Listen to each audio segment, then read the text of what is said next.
In the chapter called Unlocking the Flow State of Mind, you will learn what this state is and how successful people like Jack Dorsey, Mark Zuckerberg, Elon Musk, Jeff Bezos, and others have used it to excel in their lives. So, what exactly is the flow state of mind? It's a term coined by psychologist Mihaly Csikszentmihalyi, describing a mental state where individuals are fully engaged and focused on their activities. It's a state where time flies by, and you become more productive and creative. In this chapter, you will explore the principles of entering and maintaining the flow state. You'll discover practical techniques and strategies to consistently tap into this state of mind and apply it to your daily life.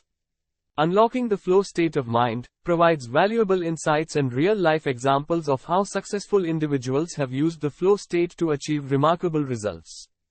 Through stories and actionable advice, you will gain a deep understanding of how to access and sustain the flow state, helping you reach your full potential.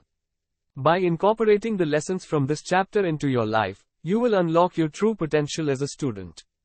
You will learn to focus, increase productivity, and succeed in various areas, such as academics, personal growth, and pursuing your passions. In addition, the Habits of Highly Successful Student Startups Smart Plan Pro Kit offers a flow state of mind planner poster that you can use to track your progress. Whether you are studying for exams, working on creative projects, or participating in extracurricular activities, understanding and harnessing the flow state of mind can revolutionize your approach and lead to breakthrough moments on your journey to success in life.